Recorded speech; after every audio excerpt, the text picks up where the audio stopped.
This winter, Sony is throwing their hat into the teeny tiny miniature console ring and releasing a shrunken down version of the very first PlayStation. And while there's plenty of nostalgia for the PS1, the game library and the price tag of Sony's little console hasn't generated the same amount of hype that the NES and SNES Classic did. Is the PlayStation Classic worth it? How does it compare? We'll do some math and let you decide. At 45% the size of the original console, the PlayStation Classic has a suggested retail price of $99.99 US. It includes all the necessary cables, 2 non-DualShock controllers, and a library of 20 preloaded games. But that last part seems to be the biggest bone of contention. Now, your personal tastes and nostalgia will vary, but the arguably, quantifiably, and mathematically best games on the Classic are Final Fantasy VII, Metal Gear Solid, and Tekken 3. Here's why. Final Fantasy VII was the PlayStation's #2 best-selling game ever, according to Wikipedia, and it's got a 92% on Metacritic. Meanwhile, Metal Gear Solid was 7th place in sales and has a 94% on Metacritic,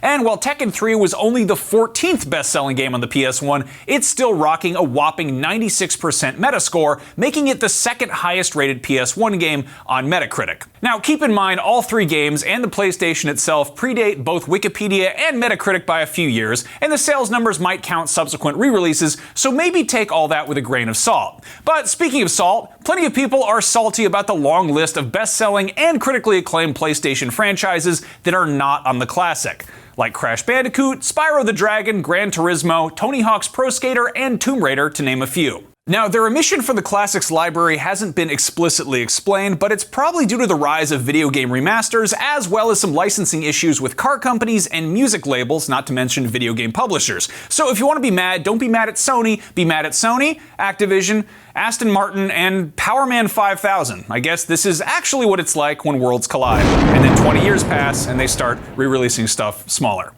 Anyway, back to the PlayStation Classic. If you don't account for the cost of hardware, the library breaks down to just shy of $5 a game, not including taxes. But is that a bargain? Let's dig into that. The original PlayStation launched in North America back in 1995 at $299.99, which adjusted for inflation would be $492.68 today. Thankfully, you can probably find one used for under $40, but tracking down the games is where it gets to be an expensive pain in the ass. Hands down, the PS1 Classic's rarest game is Persona Revelations. The physical version of this game regularly sells for over $60 loose, as in just the disc, and it's around $150 if you've got the manual and case intact. Intelligent Cube, Jumping Flash, Wild Arms, and Super Puzzle Fighter 2 Turbo all regularly sell for over $10 loose and between $20 to $40 complete. So buying used games adds up very quickly. In fact, based on average eBay prices aggregated by GameValueNow.com's tracking of sold auctions, if you were going to buy the whole PlayStation Classic library loose, it would be around $200.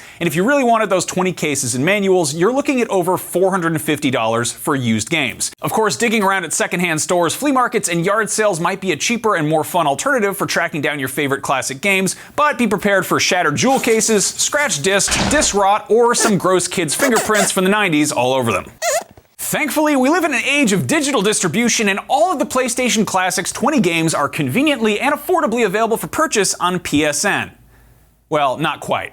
Of the PlayStation Classic's 20 games, only 16 are available for download on PSN straightforwardly. For whatever reason, Grand Theft Auto, Tekken 3, and Battle Arena Toshinden aren't available on PSN at all. Intelligent Cube is, but only on the Japanese store. So if you have a PS3, Vita, or PSP kicking around, those 16 games are all yours for the low, low price of $125.84. But keep in mind that Super Puzzle Fighter 2 Turbo is the HD remix, which only works on PS3, and Persona Revelations is a port of the PSP version, so it only works on PSP or Vita, and has some slight differences from the original, so you kind of have to pick or choose one and decide which system you're going to be playing these games on. Oh, and if you traded in your PS3, Vita, or PSP to buy your PS4, if you want to play these games on PS4, you're going to have to stream them through PlayStation Now, which will cost you $99.99 a year, the price of the PlayStation Classic.